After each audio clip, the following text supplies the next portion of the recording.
오늘 제가 하는 설교 말씀은 제가 평소에 생각하고 있던 아주 중요한 주제 중에 하나입니다. 그래서 여러분들이 조금 집중을 해서 잘 들어줬으면 좋겠고, 혹시 졸리면 좀 깨어 일어나갖고 잘 들었으면 좋겠습니다. 우리가 지금 생각하고 있는 사고방식, 삶의 스타일, 가치관 이런 것들은 대개가 서양에서는 19세기에 만들어졌어요. 우리나라는 서양을 지향하고 서양의 문화를 지향하고 있습니다. 그리고 서양의 문화가 온 세계를 지금 지배하고 점점 영향력을 전 세계에 끼치고 있는데, 어떤 사고방식을 가지고 살아가느냐, 어떤 가치관을 가지고 살아가냐가 대단히 중요해요. 사고라고 하는, 생각이라고 하는 것은 그것이 여러 사람이 오랫동안 그 생각을 공유하고 있으면 그것이 상식이 되는 겁니다. 상식은 커먼 센스라고 해서 공통의 느낌, 공통의 생각이에요. 그것은 마치 공기와 같아요. 상식은 공기와 같습니다. 그 시대마다 상식이 달라요. 그래서 우리는 좋은 공기를 만들어야 돼요. 우리가 아무리 건강하고 싶어도 공기가 탁하고 황사가 일어나고 매연이 심하면 그 시대를 살아가는 사람들이 결코 건강할 수 없습니다. 마찬가지로 어떤 상식을 갖느냐, 어떤 시대 정신을 만드느냐가 대단히 중요해요. 그런데 오늘 우리가 21세기를 살아가는 수많은 세계 사람들의 사고방식을 만든 것은 19세기예요. 서양의 19세기. 19세기가 대단히 중요해요. 그때 만들어진 생각과 사고의 틀이 전 세계로 펼쳐나갔고, 우리도 큰 틀에서 보면은 19세기의 사고방식을 가지고 살고 있습니다. 그 19세기를 만들었던 아주 중요한 사람들이 마르크스라든지 또는 다윈이라든지 니체가 있어요. 그 중에서 제가 마음이 끌리는 사람은 사실은 니체예요. 니체는 19세기를 만들었던 아주 중요한 사상의 현대 사상을 형성했던 사람입니다. 우리 신협에서 지난번에 북유럽을 갔었죠. 북유럽의 노르웨이에 니체 미술관이 있다고 제가 들었는데, 뭉크의 미술관이 있다고 들었는데, 그 뭉크가 니체를 영향을 많이 받았습니다. 현대에 있어서 가장 큰 영향을 준 사람이 니체예요.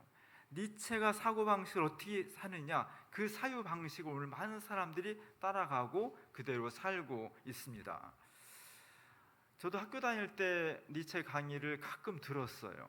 근데 교수님이 들어가지고 이런 얘기를 하는, 80년대니까 한 40년 전이니까, 그때 니체는 무신론자라고 말을 많이 하지만 그러나 그는 천국문에 가장 가까이 가 있는 무신론자다, 이런 얘기를 했어요. 저는 그때 그 얘기가 무슨 이야기인지를 잘 이해를 못했어요. 근데 지금은 이제 어렴풋이 이해할 수 있을 것 같아요. 그 니체가 뭐라고 말했습니까? 신은 죽었다, 이렇게 말했어요. 신은 죽었다. 신은 죽었다라는 말이 너무너무 충격적인 거예요. 그래서 이 말을 니체가 1883년도에 자라투스트라는 이렇게 말했다는 책에서 신은 죽었습니다, 이렇게 말했어요. 그러자 어떤 사람이 그 밑에다가 니체는 죽었다, 이렇게 말했습니다. 니체가 1900년도에 죽었거든요. 1900년도에. 그러면서 하나님이 그렇게 말했다, 이렇게 이제 패러디를 했지만, 사실은 이 말을 했을 때 서양 유럽 사람들은 굉장히 충격적으로 받아들였어요. 폭탄 선언과 같은 거였습니다. 이렇게 말했거든요. 신은 죽었다.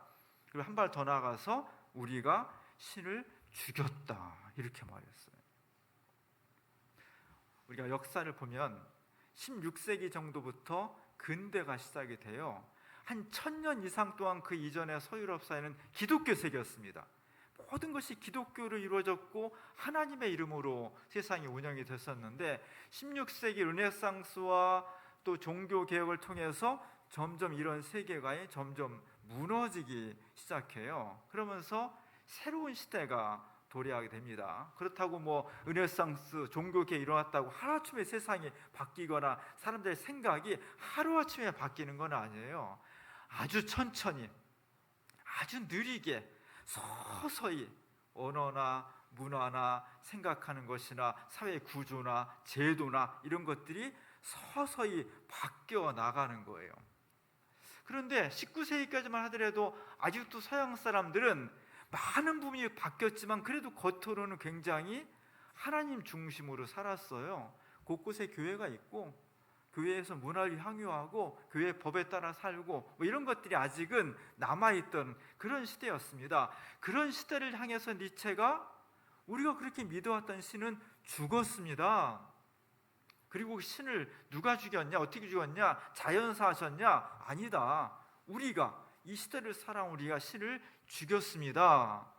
이렇게 말했을 때 굉장히 충격을 받은 거예요, 사람들이.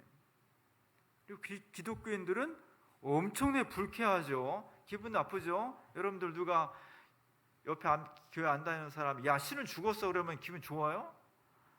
우리가 믿고 따르고 신앙생활 잘 하든 못하든 열심히 신앙을 하려고 하는데 네가 믿는 신은 사실은 죽었어 이렇게 말하면 굉장히 불쾌하죠. 기분 나쁘죠. 서양 사회가 충격을 받았고 굉장히 불쾌했던 거예요. 사실은 니체는요 할아버지도 목사고 아버지도 유명한 목사예요. 그리고 외할아버지도 목사예요.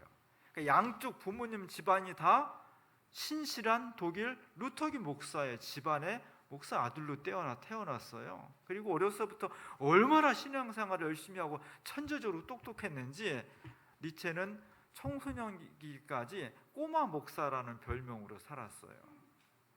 그랬던 사람이 왜 그렇게 갑자기 이렇게 자기가 신앙하던 자기 부모님이 따르던 신은 죽었다고 했을까?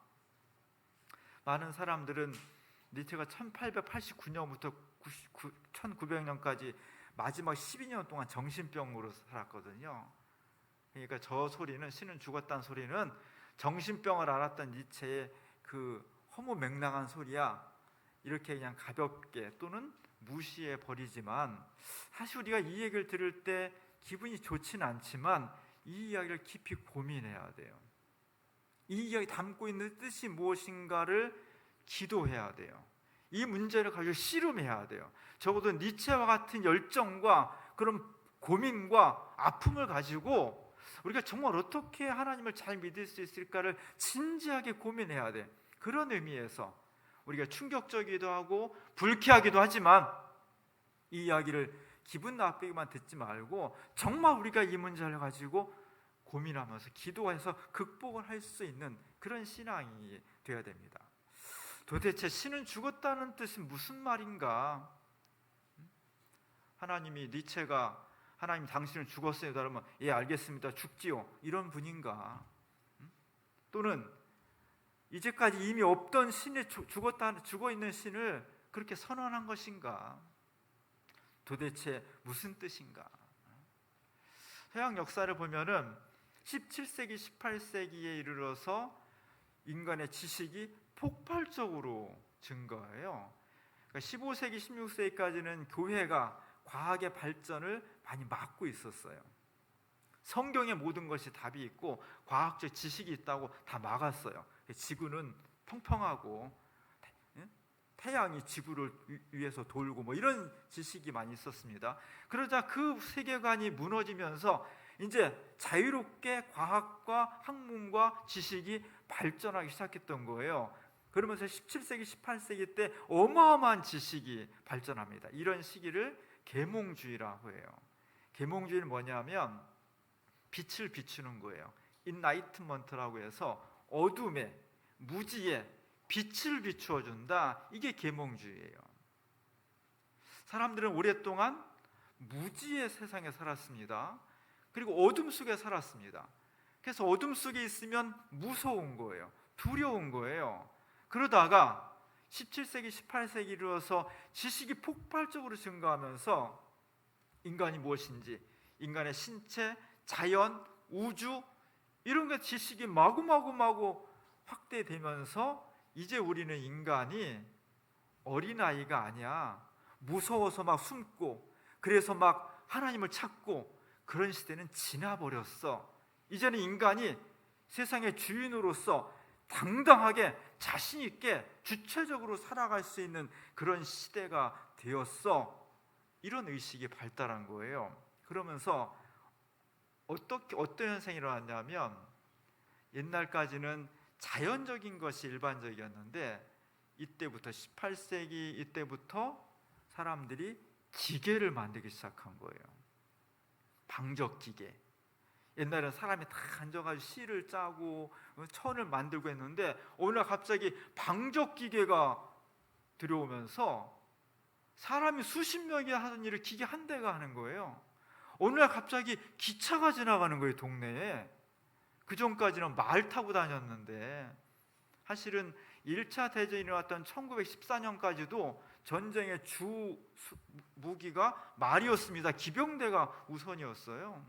불과 100년 전까지만 하더라도. 그런 세상에 기계가 나타난 거예요. 철도가 나타난 겁니다. 그 전까지는 사람이 자연을 통해서 만들었어요. 자연을 조금 변형시킨 것이었습니다. 그런데 19세기에 이르러가지고 이제 전혀 없던 새로운 물건들을 만들어내는 거예요. 이건 이제까지 누구만 했냐? 하나님만 할 수 있는 거였어요. 창조자만이 할 수 있는 것이었습니다. 근데 이것을 이제 인간이 창조자가 된 거예요. 그러면서 인간 세계 전체에 다 이제는 하나님이 창조자인 것이 아니라 인간이 세계 창조자라는 생각이 점점점 확산되는 거예요. 그럴수록 하나님의 자리는 점점 좁아져 갔던 겁니다. 그 당시 사람들 교회를 다녔죠. 그러나 이런 지식이 많아질수록 사람들의 머릿속에 이제 교회는 그냥 습관적으로 다니는 거고요. 다니던 사람도 훨씬 줄고, 다니는 열정도 줄고, 훨씬 신앙의 열정이 떨어졌고, 비신앙이 확산되는 거예요. 지금 유럽에 가면 거의 교회를 다니지 않습니다. 그런 현상이 19세기부터 본격적으로 시작된 거예요. 이런 사회 속에서 1800년대 19세기 중반에 다윈이라는 학자가 나타나가지고 세상은 하나님이 창조한 것이 아니라 진화한 거다. 하나는 단세포에서 영장류 인간까지 진화한 것이라는 그것을 학문으로 내놨고요. 마르크스가 나타나서 세상은 하나님이 움직여가는 것이 아니라 인간의 노동과 물질의 관계 속에서 세상이 움직여 간다는, 근데 이 두 가지 이론이 어마어마하게 설득력이 있었던 거예요. 거기에 니체 사상까지, 이 세 사람의 사상이 서구 사회를 완전히 장악하면서 기독교의 신앙이 이만큼으로 줄어들 수밖에 없었던 겁니다. 이런 상황 속에서 오늘 니체가 19세기 후반부에 이렇게 말한 거예요. 신은 죽었다. 그 하나님을 우리가 없애버렸다. 죽여버렸다. 이런 섬뜩한 선언을 한 겁니다. 그것은 무슨 말이냐면, 니체가 하나님을 진짜 죽였다는 게 아니라 이미 19세기부터 서유럽 사람들의 생각과 가치관과 생활 속에 하나님의 자리가 없다는 거예요. 이미 그때부터 내 인생은 내 것이고 내가 세상을 만드는 것이고 내가 세상을 창조해가는 것이지, 성경에 있는 하나님, 교회에서 말하는 하나님, 기독교 하나님이 이미 세상에 없다. 그런 의식이 굉장히 광범위하게 서구 세계를 지배하게 되었다는 겁니다. 그런 세상을 보면서 니체가 신은 죽었습니다. 우리가 죽였습니다. 이렇게 선언한 거예요. 왜 이런 말을 했을까? 니체는 교회를 공격하기 위해서, 하나님을 반대하기 위해서. 사실 니체가 이런 말을 한 의도는 하나님이 없어져 버린 사람들, 그 사회를 보니까 더 행복해야 되잖아요. 옛날에 막 교회에 예속되고 하나님 명령에 막 따라야 되고 막 싫어도 막 그 뜻에 안 따르면 막 벌을 받는다고, 그것으로부터 서구 사회가 벗어나서 이런 자유야. 우리가 자유고 우리가 주체고 우리가 주인이고 우리가 이 세상의 창조자고, 그런 세상이 되었는데, 니체가 가만히 이렇게 보니까 그런 세상이 되었는데 훨씬 행복하지 않다는 거예요. 유럽에 사는 사람들 보니까 이제 하나님으로부터 해방, 하나님을 없고 우리가 자유롭게 살 수 있게 되었다고 독립을 선언했고 우리가 창조자라고 선언했고 자신 있고 떳떳하게 살아갈 수 있게 되었는데, 근데 그 살아가는 모습을 보니까 행복하지 않더라는 거예요. 왜 행복하지 않으냐? 하나님이 없어져 버리니까 세상에 허무주의가 들어왔거든요. 허무주의란 뭐냐면 의미가 없는 거예요. 모든 존재하는 것, 살아가는 것에 의미를 상실해 버리는 게 허무주의예요. 하나님이 없어져 버리니까 유럽 사회에 자유가 찾아올 줄 알았는데 그 공간에 허무주의가 어마어마하게 펼쳐졌다는 겁니다. 그래서 수많은 사람들이 물질적으로는 풍요해지고 기계적으로는 편리해지고 생산력도 엄청나게 많이 풍요롭게 되었는데, 근본적으로 내가 왜 살아야 되는 거지? 내가 왜 살고 있는 거지? 이런 의문으로부터 답을 구할 수가 없게 되었다는 겁니다. 그래서 수많은 사람들이 이것을 보면서 좌절하게 되고 무의미 속에 갇히고 자살하게 되고 이런 현상을 보게 된 거예요. 니체가 말할 수 있는 이거예요. 이런 세상을 어떻게 우리가 바르게 살 수 있을까? 아쉬운 것은 니체는 그 해답으로 다시 신앙으로 돌아가자, 하나님께 돌아가자 하지 않고 인간이 초인이 되자 뭐 이렇게 해답을 냈기 때문에 좀 아쉽긴 하지만, 우리가 잘 알고 있는 도스토옙스키도 이런 거예요. 이런 러시아 사람으로서 이런 서구의 이런 어마어마한 새로운 사조가 물결이 들어오는 것을 보면서 저 문학가는 만약에 우리가 하나님 없이 산다면, 정말 인간 중심적으로 산다면 어떻게 될까? 둘 중에 하나라는 거죠. 미치거나 자살하거나. 그렇기 때문에 러시아의 청년들이여, 러시아 사람들이여, 우리는 하나님을께로 다시 돌아가자라고 하는 것을 설교가 아니라 문학을 통해서 이야기를 한 것입니다. 세상에서 제일 강대국이라는 미국의 요즘 큰 사회적인 문제가 충격을 주고 있어요. 대낮에, 옛날부터 미국은 마약이 성행했는데 지금은 아주 부유한 동네 이런 도시에서 대낮에 마약 환자가 저렇게 많이 돌아다닌다는 거예요. 단돈 3,000원이면, 옛날엔 비싸가지고 못 사 먹었는데 요즘 기술이 발달해서 단돈 3,000원이면 아무나 다 도시 근교에서 마약을 사가지고 흡입하고 저렇게 막 좀비처럼 몸을 못 가누고 다닌다는 겁니다. 우리는 불과 한 20년 전까지만 해도 세계에 마약 청정국이라고 자신 있게 얘기했어요. 지금은 무슨 술집이나 이런 데뿐만 아니라 가정집에서까지도 부녀자나 청소년까지도 우리도 얼마든지 쉽게 마약을 살 수 있고 먹을 수 있다는 거예요. 그 현상이 지금 우리 사회에 굉장히 많이 퍼지고 있습니다. 왜 이렇게 될까? 여러 가지 이유가 있지만 그것은 곧 허무주의 때문이에요. 정말 힘들고 어려워도 하나님께서 내게 인생을 이렇게 허락하신 이유가 있다면, 내가 몸이 아파도, 내가 장애가 있어도, 내가 지독히 가난해도, 내가 뭐 잘난 것이 없지만 그래도 하나님께서 나를 이 땅에 보내신 이유와 목적과 의미가 있다고 살아가는 사람은 절대로 피폐해지지 않습니다. 자기 존재를 긍정하기 때문에. 그러나 하나님이 없어져 버린 세상, 신이 사라져 버린 세상, 이 세상에 나타나는 가장 뚜렷한 현상은 의미를 상실하는 거예요. 내가 왜 살아야 되는지, 내 인생의 의미가 무엇인지, 존재의 목적이 무엇인지가 없어져 버린 세상, 그것이 허무주의 세상이고, 그것을 니체가 통렬하게 말을 한 것입니다. 우리는 그래서 다시 하나님을 찾아야 돼요. 요즘 가을입니다. 가을에는 하늘이 맑고 별이 높고 바람이 깨끗합니다. 이런 때는 정말 시를 한 편 읽어야 돼. 우리 윤동주의 별에는 밤이라는 시를 한번 읽어보겠습니다. 별해는 밤, 계절이 지나가는 하늘에는 가을로 가득 차 있습니다. 나는 아무 걱정도 없이 가을 속 별들을 다 헤일 듯합니다. 가슴속에 하나둘 새겨지는 별을 이제 다 못 헤는 것은 쉬이 아침이 오는 까닭이요, 내일 밤이 남은 까닭이요, 아직 나의 청춘이 다하지 않은 까닭입니다.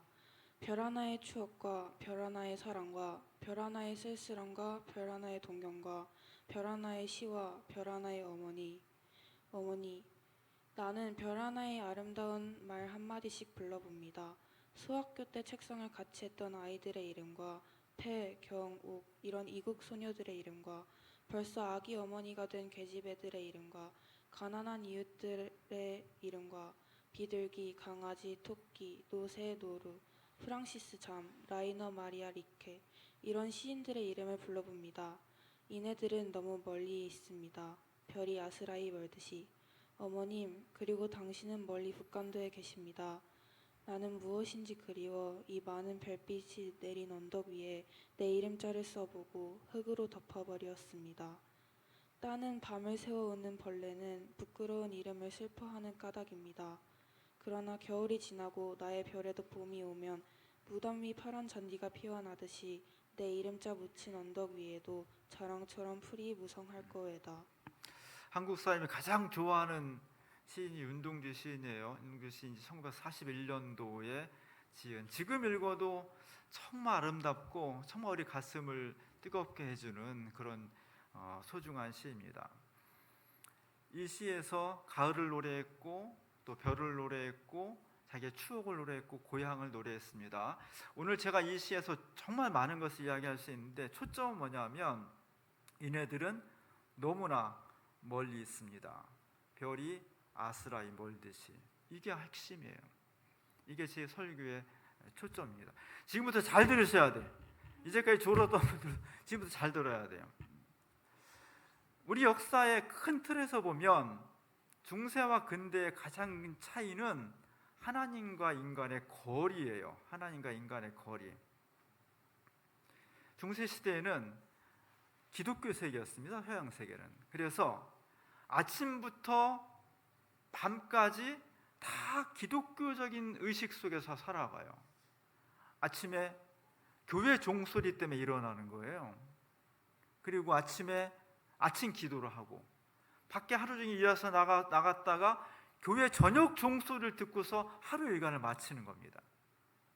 그 시대는 모든 사회 조직과 의식과 제도와 문화가 다 기독교 문화였습니다. 그래서 하나님이 바로 우리 옆에 있어요. 하루 종일 1년 내내 하나님을 호흡하는 거예요. 하나님 우리 가까이 너무 가까이 있는 거예요. 뭐 기독교이든 아니든 어쨌든 서구 사회는 1000년 동안 그런 사회를 살았던 겁니다. 하나님과 우리 사이의 거리가 아주 밀접한 관계였습니다. 저 만종 그림처럼 우리 삶 자체가 기독교였어요. 서양 문화 자체가. 근대는 뭐냐면 이곳부터 떨어져 나가는 거예요. 인간이 하나님으로부터 더 이상 하나님을 찾지 않고 하나님이 필요 없다고 이야기하면서 점점 떨어져 나가는 거예요. 그 문화가 우리까지 온 것입니다. 그 자리에 그 하나님 자리에 뭐가 대신했느냐? 인간의 이성, 과학, 기술, 자본 이런 것들이 하나님 자리를 대신한 겁니다. 그리고 인생은 내 것이고 역사의 주체는 인간이라고 스스로 이야기하면서 이제 더 이상 인간은 어린아이가 아닙니다. 어린애 때는 부모님을 필요로 했지만 이제 인간은 성숙해졌고 힘이 세졌고 지식이 있고 다 컸기 때문에 더 이상 하나님이라는 부모님을 필요하지 않습니다라고 선언을 한 거예요. 옛날에 하나님이 가까이 있을 때는 하나님이 태양과 같았어요. 우리 세상에 태양이 없다면 망할 거예요. 태양은 햇빛을 비춰주고 비를 내리게 하고 또 강합성을 하게 하고 식물과 동물을 다 살려줍니다. 옛날에 하나님은 태양과 같은 존재였어요. 태양이 없으면, 신이 없으면 한순간도 살 수 없는 것이 우리 세상이었습니다. 그런데 점점 더 인간과 하나님 사이가 거리가 멀어지면서 이제 하나님은 태양이 아니라 밤에 뜨는 수많은 별들 중에 하나로 그 위치가 축소된 거예요. 저 수억 개의 별들 중에 별 하나 없어진다고 해서 나라가 망하지 않습니다. 세상이 망하지 않습니다. 그리고 별 때문에 우리가 죽고 살고 하지 않습니다. 그리고 별은 엄청나게 멀어요. 정말 아스라이 멉니다. 윤동주가 말한 것처럼 지금 우리 사회는, 우리 시대의 공기는 하나님이 태양에서 하나의 별로, 내 가까이 호흡하던 존재에서 아주 먼 본으로 멀리 떨어져 있다는 거예요. 이것이 지금 우리가 살아가는 세상이에요. 이 세상을 어떻게 우리가 살아갈 것인지, 하나님의 곁에서 체험하고 느끼고 교류하면서 살아가야 되는데, 그러게 하나님 너무나 멀리 계신 하나님이 되어버렸습니다. 어떻게 하면 좋을까? 2000년 전에 예수님께서 비슷한 문제를 고민하신 거예요. 우리보다 훨씬 종교적이고 훨씬 하나님과 가까이 사는 그런 사회였지만, 그리고 예수님은 우리와 다르게 하나님의 아들이었지만 그 메시아의 사역을 감당하기 위해서 무던히도 애를 썼어요. 오늘 22절 23절에 보면은 무리를 헤쳐 보내신 뒤에 예수께서는 따로 기도하시려고 산에 올라가셨다. 날이 이미 저물었을 때에 예수께서 홀로 거기에 계셨다. 예수님은 그 하나님을 느끼기 위해서, 하나님의 아들이고 우리보다 훨씬 하나님 가까이 계신 사회 구조 속에서도 하나님을 더 가까이 느끼기 위해서 그 바쁜 가운데 사람들과 어울리면서 사람들을 보내고 따로 홀로 떨어져서 기도하셨다는 거예요. 이게 중요한 거예요. 하나님의 아들인 예수님도 하나님을 가까이 느끼기 위해서, 그 체험하기 위해서 따로 기도하는 시간을 가졌다는 겁니다. 이게 너무나 중요한 거예요. 우리는 어떻게 살아야 될까? 우리는 어떻게 하나님을 가까이 느낄 수 있을까? 하나님이 살아계시고 하나님 공기처럼 있는 곳에서도 그 하나님을 더 가까이 가기 위해서 예수님은 따로 기도하시고 따로 특별한 프로그램을 만드셨는데, 지금은요, 우리는 옛날보다, 서양 중세보다, 예수님 시대보다 10배, 100배는 더 노력을 해야 돼요. 왜? 태양은 우리가 그렇게 노력하지 않아도 쉽게 볼 수 있고 우리 곁에 쉽게 다가오지만, 밤하늘에 있는 별은요 너무나 많고 너무나 멀리 떨어져 있고 너무 흐리기 때문에 망원경을 보고 애를 쓰지 않으면 못 보는 거예요. 체험할 수가 없는 겁니다. 우리가 하나님의 은혜를 받지 않고 하나님을 체험하지 못한다면 이 나쁜 공기의 시대, 이 무신의 시대를 극복할 수가 없는 거예요. 이게 대단히 중요한 거예요. 어떻게 해야 될까? 오늘 제가 주보 그림에 그래서 이 여성을 실은 거예요. 이 여성은 무슨 이유인지 모릅니다. 그러나 부엌 어느 한 곳에 서서 의자에 기대서 무릎 꿇고 간절히 기도하고 있어요. 손을 꼭 잡고 기도하고 있습니다. 개인의 문제인지, 경제적인 문제인지, 부부의 문제인지, 자식이 속삭이는지 뭔지 모르지만 그는 간절히 기도하고 있습니다. 나를 살려주십시오. 우리가 기도할 때 꼭 교회 나와서 하고 기도원 가서 하고 방해받지 않고 있다면 너무나 좋겠죠. 그러나 장소와 때보다도 중요한 것은 어떻게 해서든 기도를 해야 된다는 거예요. 저 여성은 지금 기도원에 가서 기도하는 게 아니에요. 부엌 설거지 하다가 너무 간절하기 때문에 의자에 그냥 저렇게 기대서 기도하는 겁니다. 하나님을 느끼기 위해서, 하나님께 이 문제를 해소하기 위해서 해결해 달라고, 나를 구원해 달라고, 내가 지금 안고 있는 문제를 하나님만 해결해 줄 수 있다고. 그 기도에 하나님이 응답하셨을 때 하나님이 저 멀리 계신 것이 아니라 내 삶 아주 가까이에, 내 문제의 본질 속에, 내 고민과 아픔과 상처 속에 하나님이 있다는 것을 느끼는 거예요. 기독교 신앙은 뭐냐? 내가 기도하고 그 기도를 들으시 하나님이 응답하시고, 그래서 하나님이 저 멀리 별 속에 희미하게 계신 분이 아니라 내 가까이에 정말 이글이글 타오르는 태양처럼 내 삶 속에 뜨겁게 계시다는 것을 어떻게 경험하고 어떻게 고백하고 어떻게 증언할 수 있냐가 신앙의 핵심이에요. 이걸 잘 들으셔야 돼요.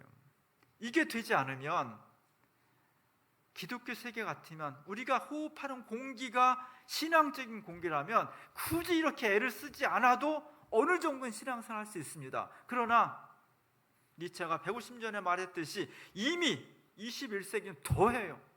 이미 우리 사회는, 이 세상은 신은 죽었다는 것이 일반화된 사회고 비신앙이 공기가 가득 차 있는 거예요. 그래서 우리가 애써서 이 공기를 정화하고 하나님을 느끼려고 하지 애쓰지 않는다면 우리는 나쁜 시대 공기를 막으면서 죽을 수밖에 없는 거예요. 어떻게 그걸 극복할 수 있을까? 방법은 기도밖에 없는 거예요. 오늘 예수님이 기도하심으로 메시아의 사명을 감당하셨듯이 여러분 있는 곳에서 교회 와서 기도하면 너무 좋고요. 그러나 일터에서 길을 가다가 버스 안에서 내 문제를 가지고 마음속으로 뜨겁게 기도하십시오. 그러면 하나님께서 멀리 계시는 하나님이 아니라 정말 태양처럼 내 곁에 계셔서 내 음성을 들어주시고 우리의 기도에 응답하심으로 하나님이 죽은 시대가 아니라 하나님 정말 살아있습니다. 내 삶 속에, 역사 속에 이렇게 생존해 계십니다. 이걸 체험할 수 있어야 돼. 그래야만 우리가 하나님의 자녀로서 살아갈 수가 있는 것입니다. 기도와 응답의 이 순환이 우리의 삶에 좋은 신앙을 불어 넣어줄 수 있기를 주님의 이름으로 간절히 축원합니다. 기도하겠습니다. 하나님이 없다고 합니다. 죽었다고 합니다. 우리가 죽였다고 합니다. 하나님 느껴지지 않습니다. 주님, 그래서 수많은 사람들이 하나님과 거리가 멀어지고 잘 느끼지 못합니다. 어쩌면 우리도 가만히 있으면 그렇게 될 수밖에 없는 무서운 시대를 살아가고 있습니다. 주여, 저희들에게 기도하게 하옵소서. 내 문제를 가지고 하나님께 호소하고 주님께 간구함으로써 하나님의 응답을 받고 주님이 우리 가운데 살아계심을 온 삶으로 체험할 수 있는, 그리고 그 믿음을 통해서 세상을 구원하러 나갈 수 있는 우리 모두가 되게 하옵소서. 예수님의 이름으로 간절히 기도합니다.